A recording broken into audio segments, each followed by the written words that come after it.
Hello friend मित्रांनो, या व्हिडिओमध्ये आपण बघणार आहे रेल्वेमध्ये कोणकोणत्या एक्झाम असतात, ठीक आहे, आणि तुम्ही त्यातील कोणकोणते एक्झाम देऊ शकता, ठीक आहे। पहिली गोष्ट तर तुम्हाला माहित असेलच आणि नसेल तरी लक्षात घ्या आता की रेल्वे दरवर्षी जागा काढणार आहे आणि हे प्रूफ सहित मागच्या व्हिडिओमध्ये मी सांगितलं होतं एका की 2024 ला निघालेल्या जागा रेल्वे एलपी टेक्निशियनच्या 2025 ला परत निघालेल्या आहेत, ठीक आहे। रेल्वे एलपी, रेल्वे टेक्निशियन आणि आत्ताच काल रेल्वे पॅरामेडिकल या तीन जागा, तीन एक्झामच्या जागा 2025 मध्ये पण निघालेल्या आहेत आणि येणाऱ्या 2-3 महिन्यामध्ये तुम्हाला group D, NTPC, RPF, isolated category आणि जीई या पण जागा बघायला भेटतील, ठीक आहे। त्यामुळे रेल्वे आता दरवर्षी जागा काढत असल्यामुळे आपल्या मराठी मुलांचा रेल्वेकडे येण्याचा दृष्टिकोन पॉझिटिव्ह झालेला आहे आणि आता त्यांना रेल्वेविषयी माहितीची गरज आहे, ठीक आहे। त्यामुळे मला बऱ्याच जणांचे मेसेज येतात की सर मला रेल्वेचा अभ्यास करायचा आहे, मग त्याला विचारलं की रेल्वेच्या कोणत्या एक्झामचा अभ्यास करायचा आहे, तर त्याला रेल्वेच्या एक्झाम पण माहित नसतात किंवा एखादी दुसरी माहित असते, मग तो म्हणतो की सर मला रेल्वेचा करायचा आहे।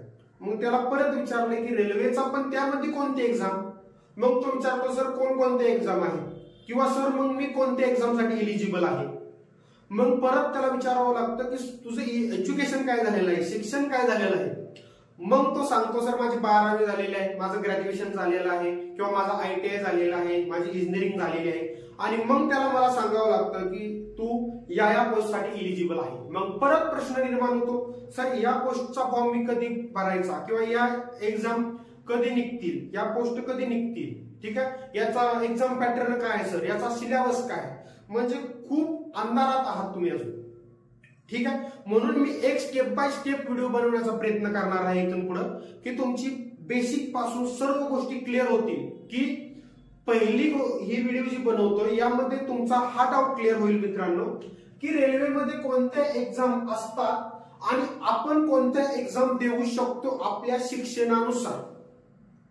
या दोन गोष्टी तुमच्या क्लिअर कट होणार यामध्ये, आणि या गोष्टी क्लिअर झाल्या की मग पुढच्या गोष्टी काय तर तुम्हाला समजलं आता की समजा तुम्ही ह्या 2 एक्झाम देऊ शकता असं समजलं की लगेच तुम्ही त्या 2 एक्झामचं मटेरियल मिळवण्यासाठी प्रयत्न करता, बरोबर। तुम्हाला फिक्स समजल्यानंतर मग पुढच्या व्हिडिओ आपण प्रत्येक एक्झामवर एक व्हिडिओ बनवू की ज्यामध्ये एक्झाम पॅटर्न, त्याचा जॉईनिंग कसं होतं, त्याची एक्झाम प्रोसेस पूर्ण एक व्हिडिओ प्रत्येकाचे बनवून सांगणार आहे, ठीक आहे। त्यामुळे ही व्हिडिओ लास्ट पर्यंत सर्वांनी बघा, कारण ही व्हिडिओ बघितली की तुम्हाला समजतंय की रेल्वेच्या आपण एक्झाम कोणत्या देऊ शकतो किंवा देऊ शकत नाही। जर देऊ शकत नाही तर रेल्वेकडे वळायची गरजच नाही उगाच, बरोबर, आणि देऊ शकत असेल तर कोणत्या देऊ शकतो हे तुम्हाला समजलं पाहिजे। त्यामुळे व्हिडिओ मोठा झाला तरी चालेल, व्हिडिओ लास्ट पर्यंत व्यवस्थित बघा जेणेकरून हा डाऊटचे प्रश्न मला येता कामा नये आता की सर मी रेल्वेचा एक्झाम द्यायची किंवा कोणती एक्झाम देऊ शकतो, ते या व्हिडिओ मधून तुमचं क्लिअर होणार आहे, एकदम क्लिअर, काही डाऊट राहणार नाही। कमेंट करून नक्की सांगा की असा व्हिडिओ कोणी बनवलेला आहे का याच्या आधी मराठीतून, आणि या व्हिडिओचा खरंच तुम्हाला फायदा झालेला आहे की नाही, ठीक आहे मित्रांनो। बघा आता पहिले आपण या स्लाइड मध्ये 2 गोष्टी बघू की कोणत्या पोस्ट आहेत, ठीक आहे, कोणत्या पोस्ट आहेत, ठीक आहे। दुसरं कोणत्या एक्झामच्या जागा जास्त निघतात आणि कॉम्पिटिशन कुठे जास्त आहे। आता ही कॉम्पिटिशन आपण पुढच्या स्लाइड मध्ये बघू, ठीक आहे। बघा आता रेल्वेच्या दरवर्षी जागा निघणार आहेत, पण कोणकोणत्या एक्झाम, तर या 8 एक्झाम आहेत रेल्वेच्या, किती 8 एक्झाम आहेत मित्रांनो, ठीक आहे। त्या 8 एक्झामची नावं मी खाली लिहिलेली आहेत, आणि जर तुम्ही 2024 ला रेल्वेच्या निघालेल्या जागा बघितल्या प्रत्येक एक्झामच्या तर हे 8 नावं तुम्हाला फिक्स दिसतील, हे 8 नावं तुम्हाला 100% दिसतील। ग्रुप डी निघालेली आहे, एक्झाम झालेली नाही, 2 महिन्यांनी एक्झाम ग्रुप डी ची असेल। एनटीपीसी ग्रॅज्युएट लेवलची एक्झाम झालेली आहे, अंडर ग्रॅज्युएटच्या आता ऑगस्टच्या 7 किंवा 8 तारखेपासून सुरू होत आहे, बरोबर। आरपीएफ निघाली होती एक्झाम, जागा निघाल्या 2024 ला, एक्झाम पण झालेली आहे, रिझल्ट बाकी आहे, बरोबर। टेक्निशियन 2024 ची एक्झाम झालेली आहे, रिझल्ट पण लागलेला आहे, निम्म्यापेक्षा जास्त मुलांचे 24च्या जॉईनिंग पण झालेले आहे आणि 25ची वॅकन्सी पण आलेली आहे, जे आता फॉर्म भरणं सुरू आहे.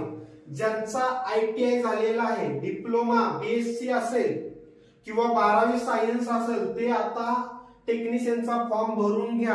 लास्ट डेट आहे 28 जुलै लास्ट डेट आहे एक्झाम फॉर्म भरण्याची. लक्षात ठेवा, हे मी डिटेल मध्ये आता सांगेलच पुढे, त्यावेळी अजून तुम्हाला क्लिअर होईल. ठीक आहे. रेल्वे JEE मागच्या वर्षी जागा निघाल्या होत्या. CBT 1 झालेली आहे, CBT 2 पण झालेले आहे. बरोबर, दोन्ही CBT झालेले आहेत, रिझल्ट आणि जॉईनिंग परत. पॅरामेडिकल मागच्या वेळेची झाली होती एक्झाम पूर्ण, रिझल्ट झालेला आहे. आता ह्या वर्षी परत निघालेली आहे. बरोबर. आणि 8वी आहे मिनिस्ट्रियल अँड आयसोलेटेड कॅटेगरी. याची पण मागच्या वर्षी फॉर्म सुटले होते. बरोबर, एक्झाम झालेली आहे. कदाचित एक्झाम याची झालेली नाही बहुतेक, का झालेली आहे कन्फर्म मला सांगता येणार नाही, पण या वर्षी परत जागा निघतील. म्हणजे आता इथून तुम्हाला परफेक्ट कळालं की रेल्वेमध्ये ह्या 8 पोस्ट असतात. Railway group D, railway NTPC, railway RPF, railway ALP, railway technician, railway JEE, railway paramedical category आणि मिनिस्ट्रियल अँड आयसोलेटेड कॅटेगरी. या 8 जागा किंवा 8 एक्झामच्या पोस्ट जर वर्षी रेल्वे, म्हणजे 8 नोटिफिकेशन जर वर्षी रेल्वे काढणार म्हणजे काढणार. गेल्या 2024ला 8च्या 8 पोस्टच्या नोटिफिकेशन रेल्वेने काढल्या होत्या. चेक करा तुम्ही, मी जर तुम्हाला खोटं वाटत असेल तर चेक करा एकदा. ठीक आहे. आणि या वर्षी पण 1, 2 आणि 3 आतापर्यंत निघालेल्या आहेत. ठीक आहे. पुढच्या पण एक्झाम, आता मी त्याच्यावर पण एक व्हिडिओ तुम्हाला पाहिजे असेल तर बनवतो, की रेल्वेच्या 8 पोस्टच्या नोटिफिकेशन तर निघणार असेल, पण कोणती एक्झामची नोटिफिकेशन कोणत्या महिन्यात निघेल दरवर्षी, याची व्हिडिओ तुम्हाला पाहिजे असेल तर कमेंट करून सांगा. त्यावर एक मी व्हिडिओ बनवतो, म्हणजे तुम्हाला एक क्लिक होऊन जाईल की ह्या महिन्यात ह्या पोस्टची नोटिफिकेशन येईल, ह्या महिन्यात ह्या एक्झामची नोटिफिकेशन येईल, चला आपण याचा अभ्यास सुरू करू, ह्या महिन्यात ह्या नोटिफिकेशन येईल, हे तुम्हाला त्यामधून क्लिअर होईल. ठीक आहे मित्रांनो. आता 8 पोस्ट क्लिअर झाल्या. किती कोणकोणत्या पोस्ट आहेत त्यांची नाव पण बघा, नाव पण लिहून घ्या. आणि मित्रांनो, महत्वाची गोष्ट म्हणजे ह्या गोष्टमध्ये काय काय असतं हे पण थोडक्यात मी सांगणार आहे. कारण मला बरेच जणांचे मेसेज असे येतात, सर मला स्टेशन मास्टरचा अभ्यास करायचा आहे का, स्टेशन मास्टर पोस्ट कुठं दिसते का, मला सांगा, दिसते का? पण त्या मुलाची चुकी नसती, त्याला ती माहित नसते की स्टेशन मास्टर ही पोस्ट सेपरेट निघत नाही, तर ती दुसरी नोटिफिकेशन असते NTPC ची, त्यामध्ये ती एक पोस्ट असते स्टेशन मास्टर. एखादा म्हणतो सर मला गार्डचे अभ्यास करायचा, मला ट्रेन मॅनेजर व्हायचंय. एखादा म्हणतो मला सर TTE व्हायचंय, तिकीट चेकर व्हायचंय सर मला, तर त्यासाठी मग मी कोणता फॉर्म भरू सर, त्याच्या जागा कधी निघतील सर? पण ऍक्च्युली TC असेल, ट्रेन मॅनेजर असेल, स्टेशन मास्टर असेल, क्लार्क असेल, टायपिस्ट क्लार्क असेल, कमर्शियल तिकीट क्लार्क असेल, ह्या सर्व ज्या पोस्ट आहेत मित्रांनो, त्या सर्व NTPC अंडर भरल्या जातात.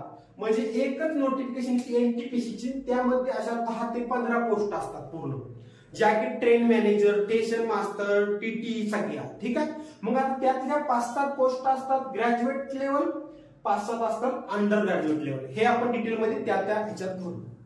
आता आलं लक्षात क्लिअर कर. कारण बरेच जण सर मला पॉइंट्समॅन व्हायचंय, सर मला गेटमॅन व्हायचंय. आपण गेटमॅन पॉइंट्समॅनची एक्झाम कुठे आहे? आता गेटमॅन पॉइंट्समॅन ह्या सर्व येतात ग्रुप D मध्ये. पण हे तुम्हाला क्लिक होणं गरजेचं आहे. त्यामुळे मी ही एकदा व्हिडिओ बनवेल पूर्ण. ठीक आहे. ही व्हिडिओ झाल्यानंतर मी प्रत्येक पोस्टची एक व्हिडिओ बनवेल आणि जर वर्षी कोणत्या जागा कोणत्या महिन्यात निघतील ही पण एक व्हिडिओ बनवेल. ठीक आहे मित्रांनो.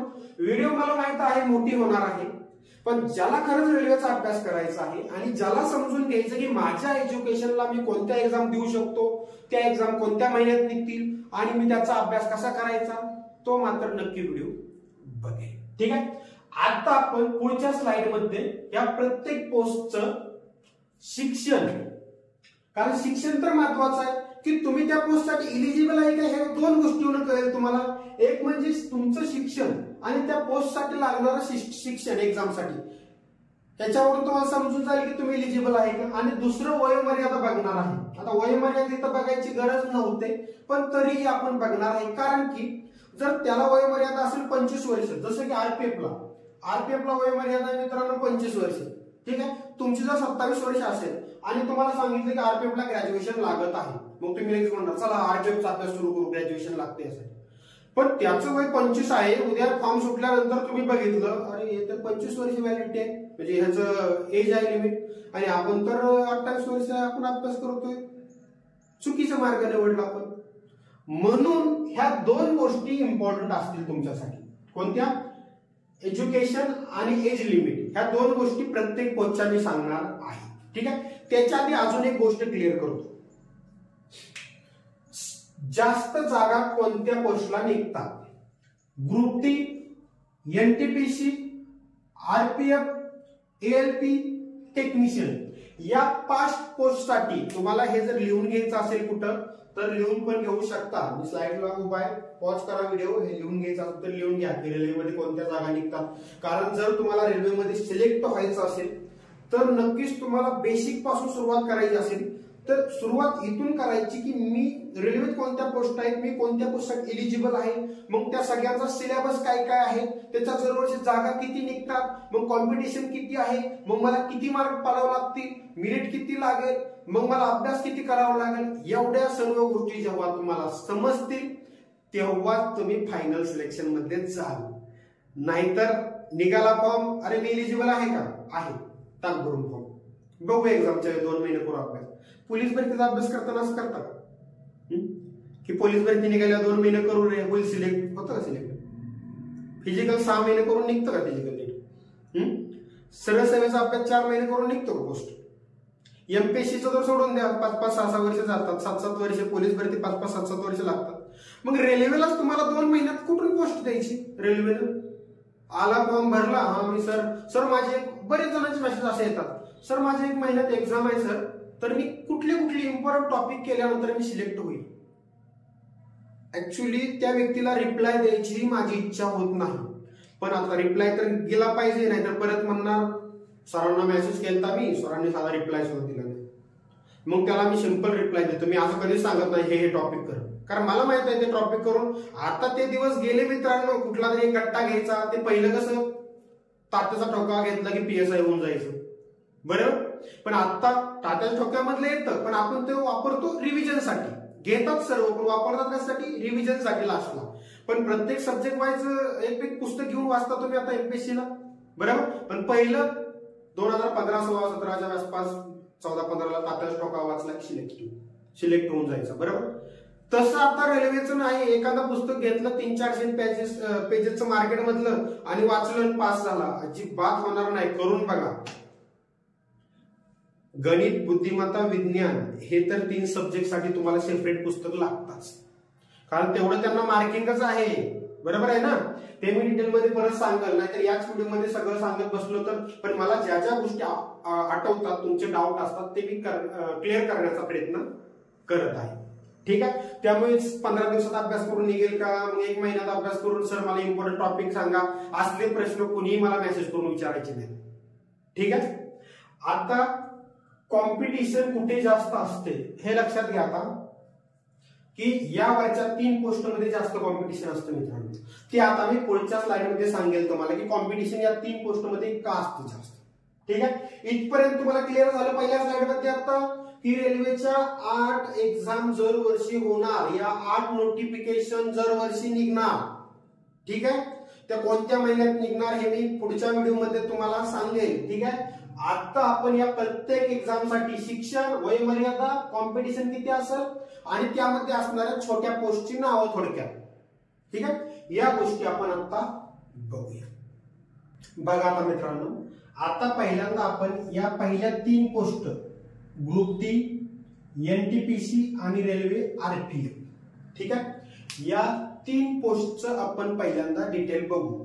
आता ह्या 3 पोस्टी मी एकत्र पहिल्यांदा का घेतलेल्या आहेत, तर या पोस्ट म्हणजे या एक्झाम देण्यासाठी तुम्हाला वेगळी एज्युकेशनची गरज नाही. वेगळे म्हणजे कुठलं की ITI पाहिजे, इंजिनिअरिंगच पाहिजे, डिप्लोमाच पाहिजे, फार्मसीच पाहिजे किंवा असं वेगवेगळे कोणते अप्रेंटिसच झालेली पाहिजे असं काहीही गरज नाही.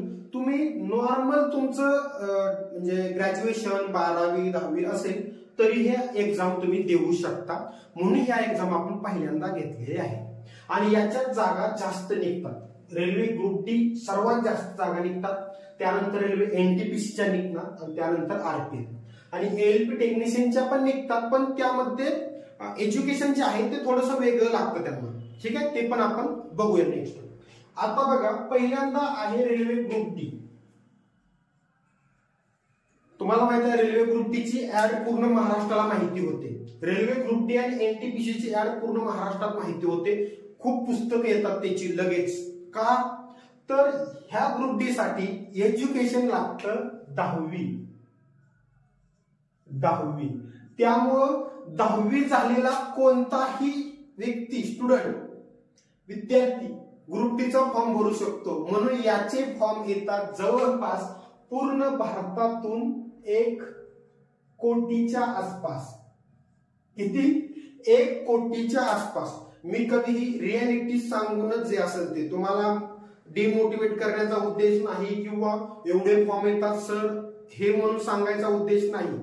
जे खरं आहे ते सांगितलं तर जे मुलं खरंच रेल्वेचा अभ्यास करतायत ते प्रामाणिकपणे जास्तीत जास्त अभ्यास करतील, कारण मेरिट जास्त लागेल हे त्यांना माहित असतं.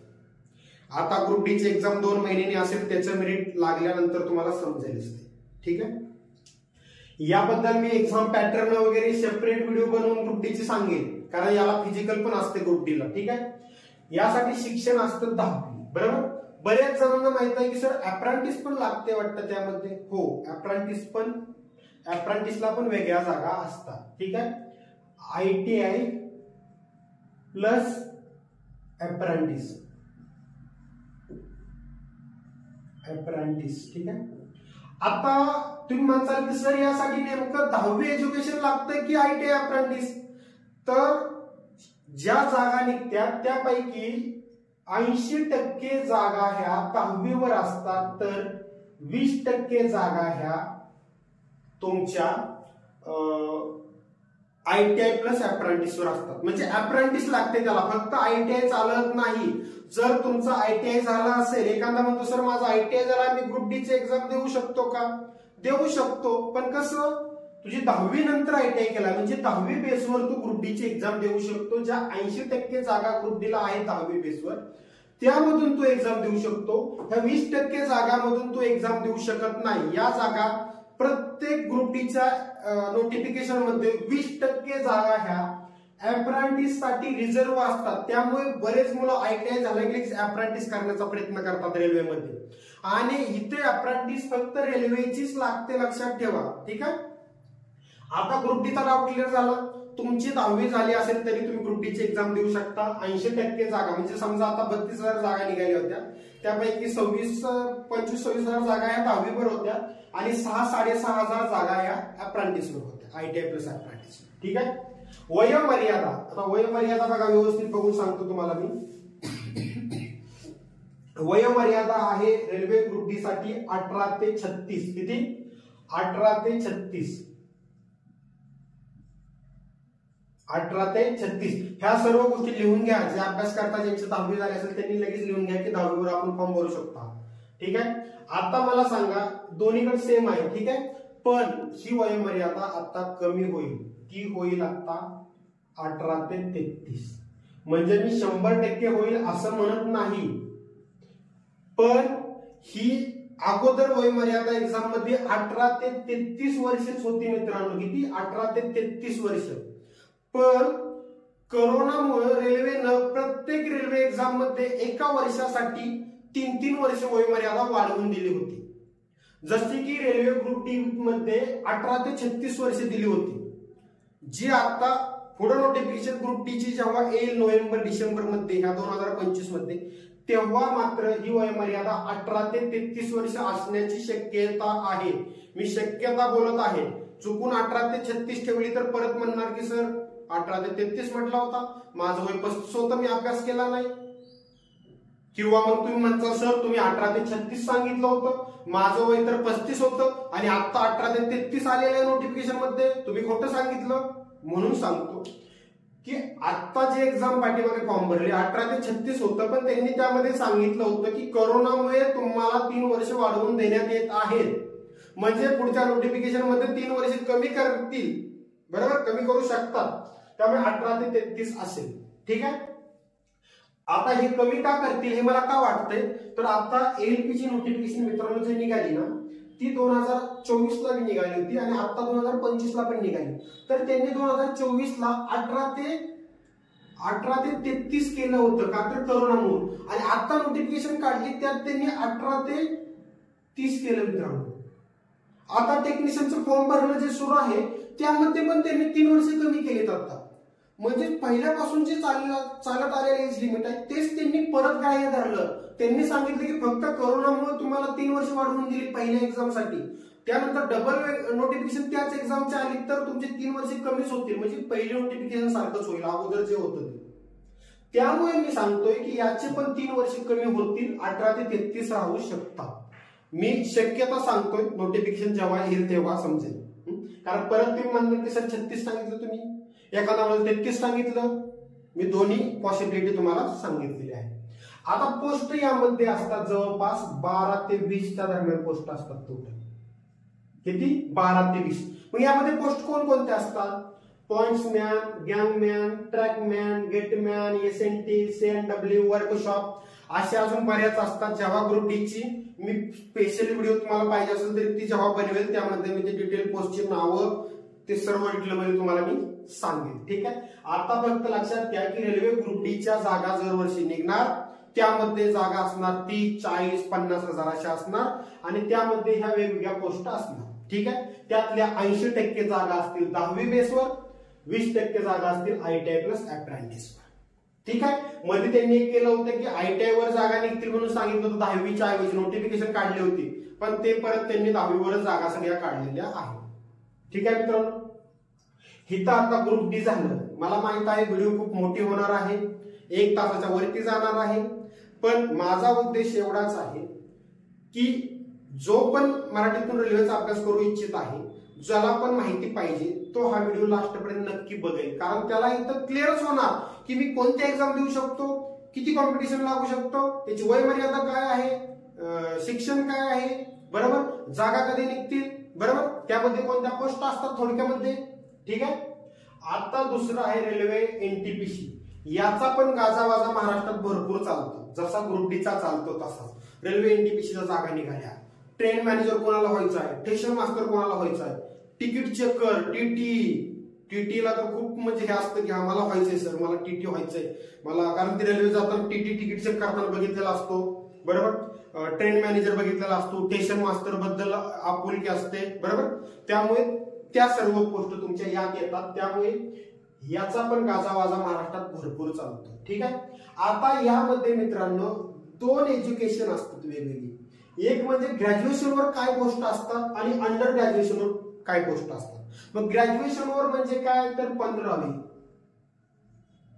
ठीक आहे. मग तुम्ही म्हणता सर आर्ट 15वीच फक्त का? नाही, ग्रॅज्युएशन तुमचं कोणतंही असू द्या, नीट लक्ष द्या, ग्रॅज्युएशन कोणतेही असू द्या, इंजिनिअरिंग असू द्या, BBA असू द्या, BSc असू द्या, BCom असू द्या, BCA असू द्या, आर्टनं, बरोबर, आर्टनं असू द्या ग्रॅज्युएशन, सायन्सनं असू द्या, किंवा कोणती डिग्री असू, BE, BTech जे पण असेल ते सर्व इलिजिबल ह्या ग्रॅज्युएट पोस्ट साठी असतात. अंडर ग्रॅज्युएट म्हणजे 12वी.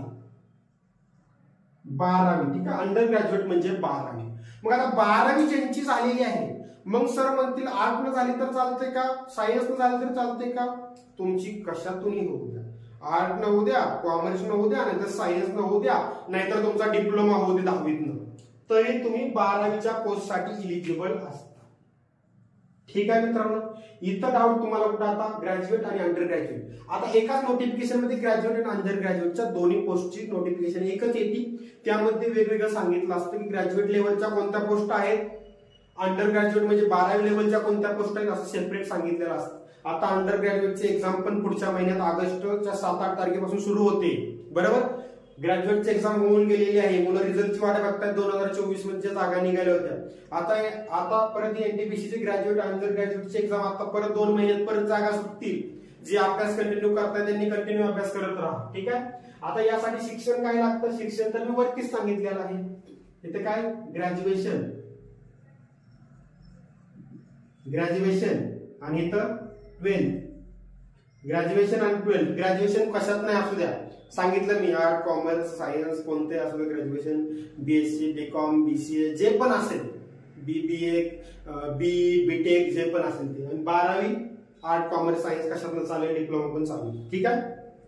इथं काय असेल तुम्हाला आता. आणि वयोमर्यादा यासाठी बघा, वयोमर्यादा आहे एनटीपीसीची, कारण वयोमर्यादामध्ये घोळ होतोय सगळ्या पोस्टच्या, म्हणून मी ते लिहून घेतलेलं आहे.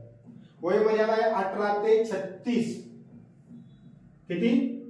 18 ते 36. आणि अंडर ग्रॅज्युएटचं आहे, थांबा, हे ग्रॅज्युएट 18 ते 36, अंडर ग्रॅज्युएट 18 ते 36,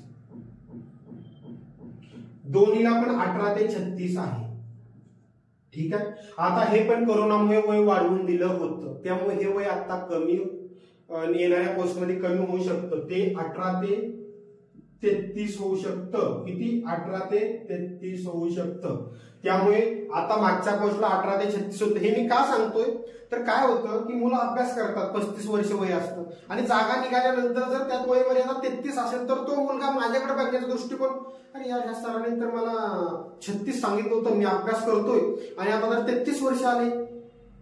कोरोनामुळे 3 वर्ष वाढवून दिले होते, त्यामुळे तुमची 3 वर्षे कमी होऊ शकतात, हे लक्षात घ्या. ठीक आहे. त्यामुळे 18 ते 33 आता लागू होऊ शकतं. ठीक आहे. आता दुसरी गोष्ट, आता इथे एक अजून एक गोष्ट सांगायची राहिली मित्रांनो, की कोणाच्या मनात बी आला असेल की सर ओबीसी, एससी, एसटी साठी सांगितलं नाही. हे जे वय आहे ते युवासाठी आहे. ओबीसी साठी +3 वर्ष ओबीसी. ठीक आहे. आणि एससी आणि एसटी साठी +5 वर्ष. लक्षात घ्या, ओबीसी साठी 3 वर्ष वाढीव, म्हणजे 33 चं किती? 36. आणि एससी एसटी साठी 33 चं 5 वर्ष वाढवलं, 38 वर्ष. सेम इथं हे मी युवाचं सांगतोय. ओबीसी साठी +3 वर्ष, +3 ओबीसी, आणि एससी एसटी साठी +5 वर्ष. लक्षात घ्या, हे वाढीव वय आहे, लक्षात घ्या. नाहीतर परत 33 वर्ष सांगितलं सरांनी, मग आपण बसत नाही. तुमची जर कास्ट एसटी असेल, एससी एसटी, तर 33 आणि 5 किती झालं? 38 पर्यंत तुम्ही एलिजिबल आहात वयाचे. ठीक आहे. हे पण लक्षात घ्या, कारण हे प्रत्येकच एक्झाम साठी हे असणार आहे, पोस्ट साठी. हे लक्षात घ्या. हे काय प्रत्येक वेळी सांगावं असं गरज नाही. ठीक आहे. आता इथं पण तुम्हाला कळालं की एनटीपीसीची एक्झाम आपण 12वी झाली तरी भरू शकतो, 10वी असेल तर नाही भरू शकत एनटीपीसी. 12वी किंवा ग्रॅज्युएशन पाहिजे तुमचं, मग ती कोणत्याही फील्ड मधून असेल तरी चालेल. आरपीएफ मध्ये पण 2 पोस्ट असतात. आरपीएफ मध्ये कोणती? एसआय आणि कॉन्स्टेबल. एसआयचा लॉंग फॉर्म आहे सब इन्स्पेक्टर, म्हणजे आपल्यामध्ये जो पीएसआय असतो तो आरपीएफ मधून पण सब इन्स्पेक्टर म्हणून असतो, त्याच्या पोस्ट असतात. आणि कॉन्स्टेबलच्या जास्त असतात, एसआयच्या थोड्याशा कमी असतात. ठीक आहे. आता शिक्षण, एसआय साठी शिक्षण लागतं तुमचं ग्रॅज्युएशन.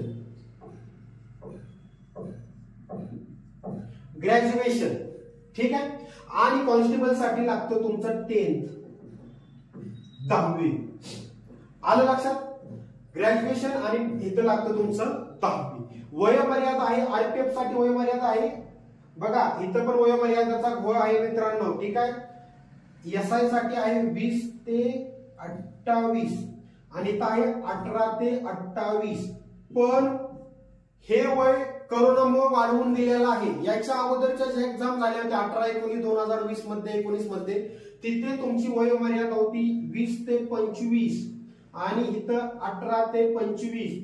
त्यामुळे आता येणाऱ्या एक्झाम मध्ये तुमची वयोमर्यादा 20 ते 25, 18 ते 25 होऊ शकते, शक्यता आहे.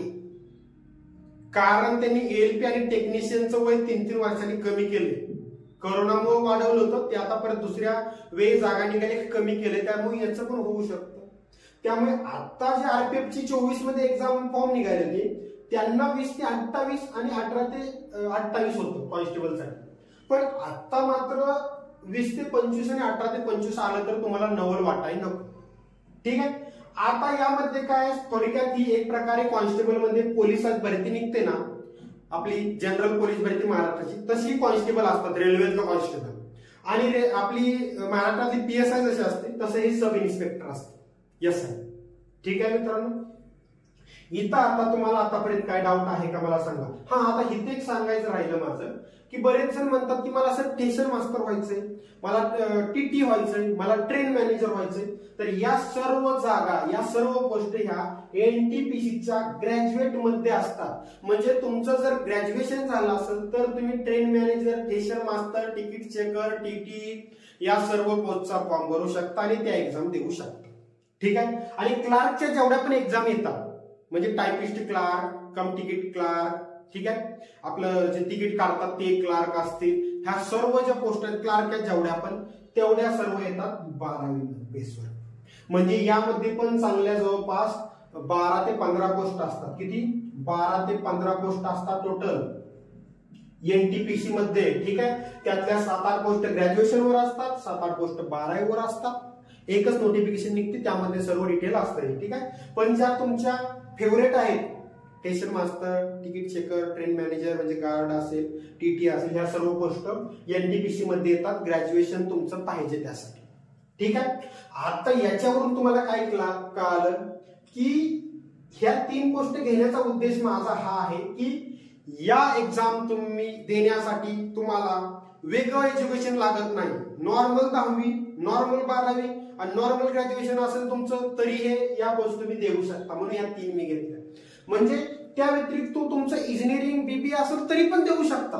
पण बाकीच्या गोष्टी ज्या आहेत जसं ALP, याला तुम्ही 10वी 12वी ग्रॅज्युएशन देऊ शकत नाही.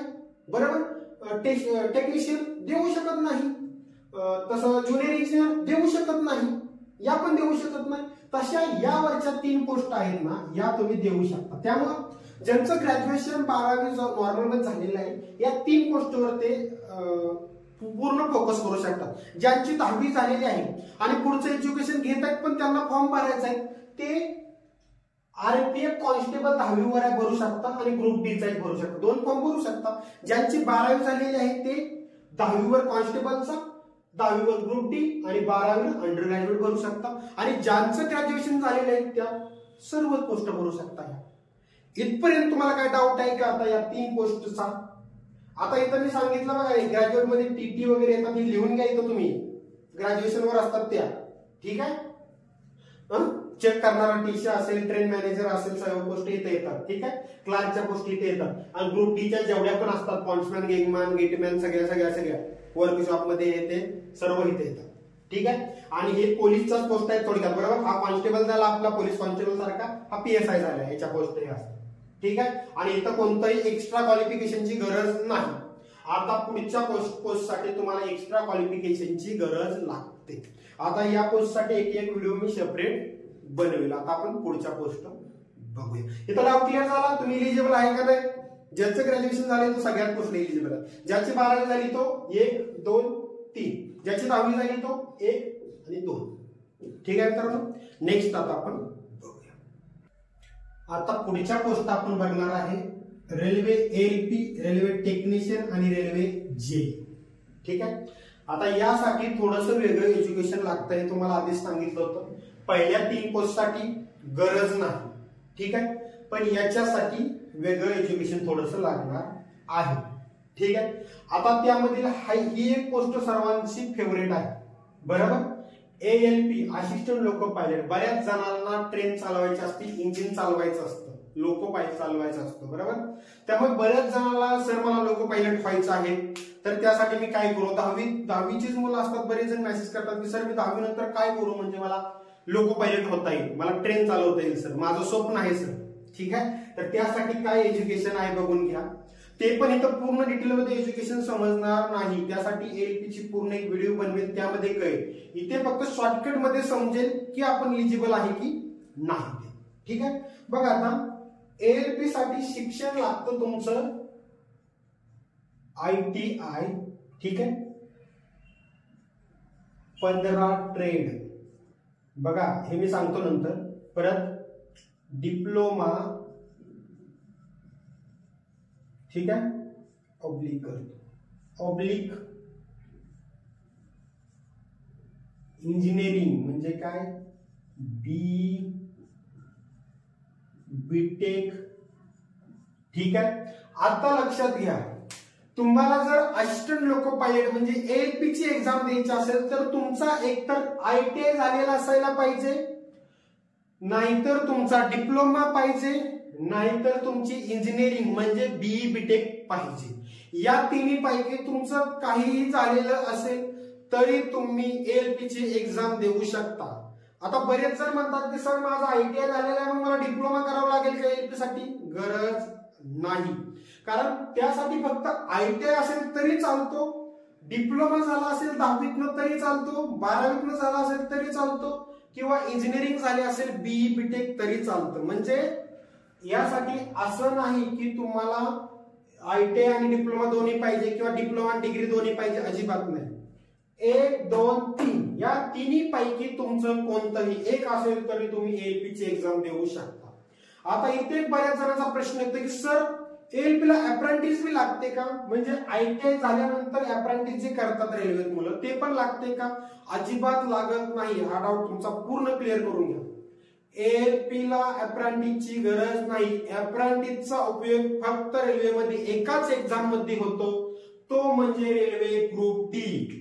जे की रेल्वे ग्रुप डी मधल्या 20% जागा या अप्रेंटिस साठी राखून ठेवलेल्या असतात. हे मी पहिल्या स्लाइड मध्ये तर सांगितलं, दुसऱ्या स्लाइड मध्ये तो 20% आयटीआय प्लस अप्रेंटिस 20% खाली लिहिलं होतं. त्या 20% जागा तुमच्यासाठी ग्रुप डी मध्ये असतात. आणि ज्यांची अप्रेंटिस झालेली आहे त्यांनी स्पष्ट सांगतो, रेल्वेची एकही एक्झामचा विचार न करता फक्त आणि फक्त ग्रुप डी वर कॉन्सन्ट्रेट करा, कारण त्याचं मेरिट आणि त्याचं कॉम्पिटिशन एवढं कमी असतं की एकाच 6, एकाच 8, एकाच 10 मुलाचं कॉम्पिटिशन असतं. पण ते जर जनरलचा विचार केला या एक्झामच्या तर एकाच 100, एकाच 200 मुलाचं कॉम्पिटिशन असतं. आणि जिथं अप्रेंटिस झालेल्या मुलांसाठी 5, 7, 8 मुलाचं कॉम्पिटिशन असतं. त्यामुळे आयटीआय नंतर अप्रेंटिसला जर नंबर लागत असेल रेल्वेमध्ये तर 100% करून घ्या. ठीक आहे मित्रांनो. आता एएलपी जर व्हायचं असेल तर तुम्हाला हे लागणार आहे. आता यामध्ये पण आयटीआयचे ट्रेड खूप आहेत, 50-60 ट्रेड आहेत आयटीआयचे. त्यातले फक्त 15 ट्रेड तुमचे इलिजिबल आहेत. ते ट्रेड जे आहेत ते मी एएलपी ची पूर्ण व्हिडिओ जी बनवेल त्यामध्ये सांगेल, कारण ते जर 15 ट्रेड लिहिले, परत डिप्लोमा डिग्रीचे पण 4 ट्रेड फक्त आहेत, ते मी वाटलं तरी तर सांगतो. डिप्लोमा डिग्रीचे मेकॅनिकल, इलेक्ट्रिकल, एएनटीसी, इलेक्ट्रॉनिक, ठीक आहे, आणि ऑटोमोबाईल हे ट्रेड चालतात एएलपी ला. Civil, computer engineering, civil engineering, information technology, IT हे ट्रेड एएलपी ला चालत नाहीत. म्हणजे तुमचा डिप्लोमा किंवा डिग्री हे या 5 ट्रेड पैकी एकातून झाला असेल तरच तुम्ही एएलपी ची एक्झाम देऊ शकता. कोणता? Mechanical, electrical, electronics, electronic and telecommunication किंवा इलेक्ट्रॉनिक अँड कम्युनिकेशन आणि ऑटोमोबाईल. ठीक आहे मित्रांनो, यापैकी तुमचा ट्रेड. आता ही एक्झाम देण्यासाठी खूप सोपे आहे कॉम्पिटिशनला, कारण या तिन्हीला कॉम्पिटिशन सर्वात जास्त असतं. मी जे कॉम्पिटिशन सांगणार होतो ग्रुप डी, एनटीपीसी, आरपीएफ, कारण की नॉर्मल एज्युकेशन असल्यामुळे 1 कोटी फॉर्म येतात. ग्रुप डी ला 1 कोटी, एनटीपीसी ला पण ग्रॅज्युएट आणि अंडर ग्रॅज्युएट मिळून 1 कोटीपेक्षा जास्तच, 1,10,20 लाख. पूर्ण भारताचं चाललंय हे लक्षात घ्या. पूर्ण भारतात फॉर्म येतात. ठीक आहे. आरपीएफ ला पण असेच 50, 60, 70 लाख फॉर्म येतात. पण एएलपी चे फॉर्म असतात 18 लाख, 20 लाख, याच्यावर जात नाही. आणि जागा पण भरपूर असतात. 10,000, 15,000, आता मागची 19,000ची होती, त्यानंतर आता ऍड आलेली 10,000ची जागांची. त्यामुळे इथं जागा पण असतात आणि फॉर्म पण 15 ते 20 लाखाच्या दरम्यानच असतात. ठीक आहे. आणि इथे आयटीआय वाल्यांना जास्त स्ट्रगल करावं लागतं, कारण त्यांच्याबरोबर कॉम्पिटिशन करायला डिप्लोमा आणि इंजिनिअरिंगची मुलं असतात. ठीक आहे. याचा अर्थ असं नाही की तुम्ही सिलेक्ट होत नाही. ठीक आहे. कारण ह्यांनी मनाव घेतलं तर ठीक, नाहीतर तुम्ही जर मनाव घेतलं तर शेवटी अभ्यास आहे. जेवढा सिलेबस आहे तेवढा जर व्यवस्थित कव्हर केला, प्रिव्हियस क्वेश्चन पेपर सोडवले तर तिथं तुमच्या एज्युकेशनची काय घेणं देणं नाही. नाहीतर ग्रॅज्युएशन झालेली मुलं युपीएससी पास झाली नसते. मग जर इंजिनिअरिंग MBA वगैरे यांच्या पुढे, बरोबर आहे ना, पण होतात ना ग्रॅज्युएशन होऊन पण तिकडं तसंच आहे, शेवटी अभ्यासावर डिपेंड आहे. पण मी कॉम्पिटिशनचं सांगितलं, ठीक आहे. आता मग इंजिनिअरिंग मुलाला बघा, इंजिनिअरिंग डिप्लोमाच्या मुलाला इकडे फॉर्म भरला, तिकडे 15-20 सगळी ग्रॅज्युएशनची मुलं असतात, बरोबर, म्हणजे इथं कॉम्पिटिशन जास्त आहे. म्हणून ज्यांचा डिप्लोमा, डिग्री, ITI झालेला आहे त्यांनी ALP वर फोकस करायला काय अडचण नाही. ज्यांचा ITI झालेला आहे त्यांनी ALP, टेक्निशियन या 2 गोष्टीवर फोकस करा, कारण टेक्निशियनला पण ITI ची गरज असते. बरं, आपण पुढे जाऊ, खूप व्हिडिओ वाढत चालली. वयोमर्यादा आहे 18 ते 30. आता याची वयोमर्यादा वाढणार किंवा कमी होणार नाही. का कमी होणार नाही, तर पहिल्या नोटिफिकेशन मध्ये 18 ते 33 दिली ते 2024च्या, आता 2025च्या नोटिफिकेशन मध्ये 18 ते 30 करून दिलेली आहे, बरोबर, 18 ते 30 करून दिलेली आहे. त्यामुळे ही याच्यापेक्षा कमी होणार नाही, ही फिक्स आहे. ALP ची फिक्स आहे 18 ते 30, ठीक आहे. OBC असेल तर +3 आणि SC/ST असेल तर +5, ठीक आहे. म्हणजे OBC असेल तर 18 ते 33, SC/ST असेल तर 18 ते 35. इथं वयमर्यादा कमी जास्त होणार नाही, ठीक आहे. पोस्ट, एकूण पोस्टचा काही विषय नाही, एकच पोस्ट असते असिस्टंट लोको पायलटची, आणि त्याच्यात जागा असतात जवळपास 10K, 20K, ठीक आहे, अशा असतात, 15K अशा जागा असतात, ठीक आहे. हे झालं ALPचं. बाकी डिटेल मी सांगेल, ITIचं ट्रेड पण डिटेल मी सांगेल, किंवा ज्यांना पाहिजे असेल त्यांनी या नंबरवर मेसेज करू शकता. 85 50 93 52 62, 85 50 93 52 62 या व्हॉट्सअप नंबरवर मेसेज करू शकता, किंवा तुम्हाला व्हॉट्सअप ग्रुपमध्ये रेल्वे एक्झामचा जर ऍड व्हायचं असेल तर या नंबरवर मेसेज करून सांगा, ऍड केलं जाईल.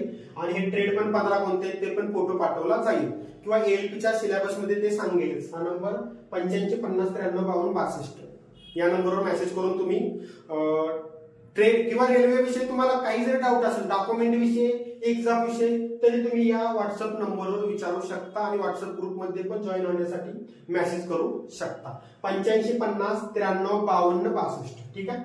आता आपण येऊ टेक्निशियनला. आता टेक्निशियन मागच्या वेळेपर्यंत एकच होते, आता 2 त्यामध्ये पोस्ट केल्यात वेगवेगळ्या. एक म्हणजे ग्रेड 1 आणि दुसरी म्हणजे ग्रेड 3, ठीक आहे. आता ग्रेड 3 जी असते त्याला असते ITI वर. कशावरती? ITI वर, ठीक आहे, किंवा 12वी, पण PCM, ठीक आहे. PCM म्हणजे काय मित्रांनो, तर इथं आधी पहिल्यांदा बघा की तुमचा ITI झाला असेल तर तुम्ही टेक्निशियन ग्रेड 3 ची एक्झाम देऊ शकता, आणि 12वी झाली असेल तर देऊ शकता, पण दोन्हीसाठी वेगवेगळ्या पोस्ट आहेत. म्हणजे ITI साठी जास्त पोस्ट असतात. समजा 10,000 पोस्ट निघाल्या समजू, तर 10,000 मधल्या 1,000 पोस्ट ह्या ग्रेड 1 साठी असतील, आणि 9,000 पोस्ट ह्या ग्रेड 3 साठी असतील, एवढं लक्षात घ्या. आता ग्रेड 3 च्या 9,000 मधल्या 1,000 पोस्ट ह्या 12वी बेसवर असतील, आणि राहिलेल्या 8,000 पोस्ट ह्या, म्हणजे तुम्हाला एक एक्झाम्पल दिलं, ITI वर असतील. म्हणजे ITIच्या मुलांचा जर फक्त ITI झाला असेल तर त्यांनी ALP आणि टेक्निशियन ह्या 2 पोस्टवर फोकस करायचा रेल्वेमध्ये. स्पष्ट सांगतोय, बाकी कोणतीच एक्झाम गृहीत धरू नका. फॉर्म भरायला तुम्ही सगळ्या एक्झामचा भरा, एक्झाम द्या, पण इथं तुम्हाला फक्त ITIचीच मुलं आहेत ना. 8,000 जागांमध्ये फक्त ITI आहे कॉम्पिटिशनला. बाकी डिप्लोमा, इंजिनिअरिंग, BCom, BSc, 12वी काही घेणं देणं आहे का? नाही. इथं फक्त 12वी सायन्स पाहिजे तुमचं. सायन्स मध्ये PCM पाहिजे, फिजिक्स, केमिस्ट्री, मॅथ. ज्यांचं फिजिक्स, केमिस्ट्री, बायोलॉजी आहे, बरोबर, ते भरू शकत नाही. फिजिक्स, केमिस्ट्री, मॅथ पाहिजे. मग एखादा म्हणजे सर माझा फिजिक्स, केमिस्ट्री, मॅथ आणि बायो PCMB एवढं पण आहे, 4 पण आहे, भरू शकतो. आपल्याला फक्त फिजिक्स, केमिस्ट्री, मॅथ पाहिजे. बायो त्याच्या जोडीला असेल तर काय अडचण नाही, त्याला आपण म्हणतो डबल ग्रुप. याला म्हणतो A ग्रुप PCM, आणि PCB ला म्हणतो B ग्रुप, बरोबर, आणि याला म्हणतो PCMB घेतला असेल तर डबल ग्रुप, बरोबर. तर डबल ग्रुप वाले पण भरू शकतात, A ग्रुप वाले पण भरू शकतात. त्यासाठी सेपरेट जागा असतात. म्हणजे बघा, टेक्निशियनचे कोणी भरू शकतं, ग्रेड 3 मध्ये ITI वाले भरू शकतात, आणि 12वी सायन्स झालेले PCM मधून, ठीक आहे. मग तुमची इंजिनिअरिंग झालेली असेल पुढे काही प्रॉब्लेम नाही, 12वी सायन्स पाहिजे. 10वीतून डिप्लोमा झाला असेल तर भरू शकत नाही, 10वीतून डिप्लोमा डिग्री झाला असेल तर भरू शकत नाही, 12वी सायन्स पाहिजे तिथं तुमच्या एज्युकेशन मध्ये, तिथून पुढे सायन्स नंतर तुम्ही तिकडे पीएचडी करा. त्यांना पाहिजे 12वी सायन्स आहे का, आहे, भरू शकतो, नाही भरू शकतो. ठीक आहे. आता दुसरं आहे तुमचं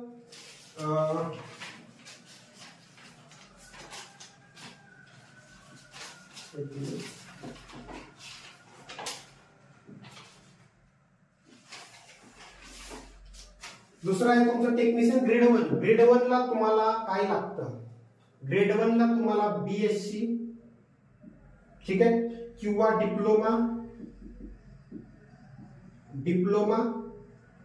बीई, बीटेक हे असेल तर तुम्ही टेक्निशियनची ग्रेड 1 चा फॉर्म भरू शकता. ग्रेड 1 च्या पण जागा असतात यामध्ये. इथं मात्र तुम्हाला बीएससी वाल्यांना चान्स आहे. आणि डिप्लोमा कुठला आपल्या इंजिनिअरिंग मधला डिप्लोमा बीई बीटेक असेल तर हा फॉर्म भरू शकता. म्हणजे यामध्ये 2 पोस्ट निघतात. नोटिफिकेशन एकच निघते टेक्निशियनची, पण त्या 2 असतात, ग्रेड 1 आणि ग्रेड 3. ग्रेड 1 भरू शकतात बीएससी डिप्लोमा डिग्री वाले, आणि ग्रेड 3 भरू शकतात आयटीआय आणि 12वी वाले. यामध्ये पण सेपरेट जागा असतात, आयटीआय साठी सेपरेट, 12वी साठी सेपरेट. ठीक आहे. यासाठी एज लिमिट आहे 18 ते ग्रेड 1 साठी आहे 18 ते 33. ग्रेड 1 साठी 18 ते 33 आणि ग्रेड 3 साठी आहे 18 ते 30. बरोबर, 18 ते 30. आता इथं पण तुमचं एज लिमिट वाढणार नाही, कारण ही नंतर कमी झालेलं एज लिमिट आहे, त्यामुळे हे एज लिमिट फिक्स राहील. जसं मी ग्रुप डी, एनटीपीसी, आरपीएफ सांगितलं वाढेल म्हणून, कमी होईल म्हणून 3 वर्षांनी होऊ शकतं म्हणून, तसं याचा काही संबंध नाही. एलपी टेक्निशियन सेम राहील, म्हणजे हे जे दिलेलं आहे तेच राहील. बाकी ओबीसी तुम्हाला माहित आहे, ओबीसी +3, एससी एसटी +5. ठीक आहे. इथं पण सेम +3 ++ असेल एक्स्ट्रा. ठीक आहे. आता यामध्ये अजून काय सांगण्यासारखं आहे का, नाही. ठीक आहे. आता 12वी ज्या जागा असतात त्या जागा असतात एसएनटी म्हणजे सिग्नल आणि टेलिकम्युनिकेशन म्हणून एक पोस्ट असते त्यामध्ये, टेक्निशियन ग्रेड 3 मध्ये. त्यांची फक्त 12वी वर तुम्ही फॉर्म भरू शकता. एसएनटी टेस्ट, एसएनटी म्हणून असते पोस्ट. ठीक आहे मित्रांनो. अजून यामध्ये काय सांगण्यासारखं, काही सांगण्यासारखं नाही. ठीक आहे. आता आपण येऊ जेई कडे. शिक्षण जेई साठी लागतं. बघा, जेई साठी म्हटलं की बऱ्याच जणांना वाटतं की डिग्री पाहिजे, डिग्री म्हणजे बीई, बरोबर, डिग्री पाहिजे बऱ्याच जणांना वाटतं, पण असं नाही मित्रांनो. यासाठी तुमचा डिप्लोमा असेल तर चालतो. ठीक आहे. बीटेक चालतं. ठीक आहे. अजून याच्यासाठी काय काय चालतं बघा, खूप आहे. बीएससी चालतं. बीएससी जर तुमचं असेल, बीएससी केमिस्ट्री आणि फिजिक्स मधून झालेलं बीएससी, ते चालतं. त्यानंतर बीएससी कम्प्युटर सायन्स असेल तर चालतं. BSc computer science. परत बीसीए चालतं, बीसीए पण चालतं. त्यानंतर बीसीए झालं, बीएससी झालं, डिप्लोमा झालं, डिग्री झाली. हा बघा, डिप्लोमा चालतो इंजिनिअरिंगचा, डिग्री चालते बीई बीटेक, बरोबर, आणि बीएससी आणि बीसीए चालतं. ठीक आहे. आता यामध्ये पण वेगवेगळ्या पोस्ट असतात मित्रांनो, वेगवेगळ्या पोस्ट असतात, आणि त्या पोस्टनुसार तुमचं एज्युकेशन आहे. म्हणजे जेईच्या निघालेल्या सर्व पोस्ट साठी तुम्ही अप्लाय करू शकत नाही. तुमचा जर डिप्लोमा बीई बीटेक झाला असेल तर त्याच्यासाठी ठराविक पोस्ट, बीएससी झाला असेल तर त्याच्यासाठी ठराविक पोस्ट असतात, बीसीए झाला असेल तर त्याच्यासाठी ठराविक पोस्ट असतात. ठीक आहे. आता यासाठी वयोमर्यादा आहे मित्रांनो, वयोमर्यादा आहे 18 ते 36. इथं 18 ते 36 आहे मित्रांनो, पण ही आहे कोरोनामुळे दिलेली, म्हणजे आता नंतर कमी होऊन येऊ शकते 18 ते 33 होऊ शकते म्हणतोय. चुकून नाही झाले तर परत मला बोलू नका. पण एल आणि टेक्निशियनची कमी झालेली आहे, तर बाकीच्यांच्या आता जागा निघाल्या का कमी होणार नाही, साहजिकच आहे. म्हणून मी सांगितलं की कमी झाले. ठीक आहे. 18 ते 33 होऊ शकते. जी आणि जेई एक्झाम देतात ते डिप्लोमा डिग्री झालेले मुलं जास्त असतात त्यामध्ये. त्यामुळे इंजिनिअरिंग डिप्लोमा डिग्री झालेल्या मुलांनी जेई आणि एएलपी या 2 पोस्ट कॉन्सन्ट्रेट करा. मी एज्युकेशन नुसार पण तुम्हाला का कॉन्सन्ट्रेट करायला सांगतो, कारण तिथं कॉम्पिटिशन तुम्हाला कमी आहे, तिथं बाकीची मुलं नाही. इथं तुम्ही जेईचा अभ्यास करा, डिग्री इंजिनिअरिंग डिप्लोमा झालेली, आणि एएलपीचा अभ्यास करा, कारण इथं पण चालतंय तुम्हाला, बरोबर. हे महत्वाचं आहे. आता इथं सिव्हिल इंजिनिअरिंग पण चालते बरं का, कारण सिव्हिल बद्दल बरेच जण विचारतात सिव्हिल इंजिनिअरिंग चालेल का, तर जेईला सिव्हिल इंजिनिअरिंग पण चालते, परत ऑटोमोबाईल, IT, कम्प्युटर ह्या पण ब्रँच चालतात इथं. ठीक आहे, काय डाऊट तुम्हाला आता इथं? आता लक्षात घ्या, 10वी झालेल्या मुलांनी मी सांगितलं, 12वी झालेल्या मुलांनी सांगितलं, 12वी सायन्स, 12वी मध्ये सायन्स झाले असेल तर तुमची ही एक पोस्ट वाढली तिथं SNT ची, बरोबर. ग्रॅज्युएशन झालेल्या मुलांचं सांगितलं, ज्यांचं ITI झालेलं आहे त्यांनी सांगितलं मी, एक तर ALP आणि टेक्निशियन ग्रेड 3 या 2 पोस्ट कॉन्सन्ट्रेट करा. ज्यांचा ITI प्लस अप्रेंटिस झालेला आहे त्यांनी ALP, टेक्निशियन आणि ग्रुप डी मधल्या 20% अप्रेंटिसवर जागा असतात एक्स्ट्रा, त्या अशा 3 पोस्ट साठी कॉन्सन्ट्रेट करा. ज्यांचं इंजिनिअरिंग झालेलं आहे डिप्लोमा इंजिनिअरिंग त्यांनी ALP आणि JEE या 2 गोष्टीला कॉन्सन्ट्रेट करा. आता ज्यांचे BSc BCA झालेले आहे त्यांच्यासाठी मग एकच पोस्ट आहे, आणि इथे एक IPSC साठी ग्रेड 1 आणि इथं JEE काय JEE मधले काही पोस्ट आहे. ठीक आहे, आता राहिलं फक्त पॅरामेडिकल आणि मिनिस्ट्रियल आयसोलेटेड कॅटेगरी. आता ह्या तर वेगळ्याच ह्या आहेत, थोडक्यात ते मी पुढच्या स्लाइड मध्ये सांगतो. इथपर्यंत तुम्हाला काही डाऊट असेल तर कमेंट मध्ये नक्की विचारा मित्रांनो. ठीक आहे, किंवा या नंबरवर मेसेज करून विचारू शकता, किंवा व्हॉट्सअप ग्रुपमध्ये ऍड व्हायचं असेल तर मेसेज करू शकता. मला वाटतंय तुमचं पूर्ण डाऊट या व्हिडिओमधून क्लिअर झाला असतील, आणि आता डाऊट क्लिअर झाला असेल, व्हिडिओ चांगले वाटले असेल तर कमेंट करून नक्की सांगा, कारण व्हिडिओ मोठी पण झालेली आहे, पण मी त्याच्यासाठी मेहनत पण घेतलेली आहे. आणि जर तुमचे कमेंट आल्या तेवढ्या पॉझिटिव्ह तर नंतर मला नक्कीच प्रत्येक एक्झामवर नोटिफिकेशनवर एक एक व्हिडिओ बनवायला नक्कीच आवडेल मित्रांनो. ठीक आहे, आता आपण या शेवटच्या 2 प्रश्न बघूया. नेक्स्ट बघा मित्रांनो, रेल्वे पॅरामेडिकल आणि रेल्वे मिनिस्ट्रियल आणि आयसोलेटेड कॅटेगरी. ठीक आहे, इथं मित्रांनो मी 1, 2, 3 नंबर दिले होते, आणि नंतर ALP टेक्निशियन JEE ला पण 1, 2, 3 झाले होते. तिथं 4, 5, 6 करून घ्या, आणि आता ही 7 आणि 8 बरोबर. ग्रुप टी NTPC RPF ला 1, 2, 3 लिहिते, त्यानंतर ALP टेक्निशियन JEE ला पण 1, 2, 3च राहिले, तर ते 4, 5, 6 करून घ्या, आणि आता ही 7वी आणि 8वी लाची. ठीक आहे, रेल्वेमध्ये दरवर्षी या 8च पोस्ट निघतील, या व्यतिरिक्त निघणार नाही. मग यामध्ये कोणत्या कोणत्या पोस्ट कशा येतात मी सांगितले. आता हे थोडक्यात सांगतो. रेल्वे पॅरामेडिकल म्हणजे हे मेडिकल फील्ड मधलं असतं, मेडिकल साईडचे, म्हणजे ज्यांचं B फार्मसी D फार्मसी म्हणजे मेडिकल साईड जे झालेलं आहे ज्यांचं, ते ह्या एक्झाम देऊ शकतात. आणि या जागा आता शॉर्ट नोटिफिकेशन आलेली आहे, पुढच्या महिन्यात ह्या जागा लॉंग नोटिफिकेशन येऊन फॉर्म भरायला सुरुवात पण होणार आहे. ठीक आहे, याच्यावर मी एक व्हिडिओ पण बनवेल कधी जागा फॉर्म भरायला सुरुवात होती ती. यासाठी मेडिकल फील्ड मधल्या ज्या पण तुमच्या एक्झाम असतील, मला डिटेल सांगता येणार नाही, फक्त B फार्मसी D फार्मसी या चालतात झालेली मुलं इथे. ठीक आहे, त्या व्यतिरिक्त अजून जे असतील मेडिकल फील्ड मधले तुमचे तर ते तुम्ही बघा. ठीक आहे, नेक्स्ट बघा, वयोमर्यादा आहे 18 ते 33 किंवा 35 किंवा 40. तुम्ही म्हणसाल सर इथं 18 ते 33 35, कारण यामध्ये बऱ्याच पोस्ट आहेत, 8-10 पोस्ट आहेत.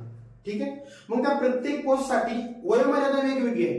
काही पोस्ट साठी 18 ते 33, काही साठी 18 ते 35, काही साठी 18 ते 40, काही साठी 20 ते 33, 20 ते 35, 20 ते 40 असं आहे वयोमर्यादा.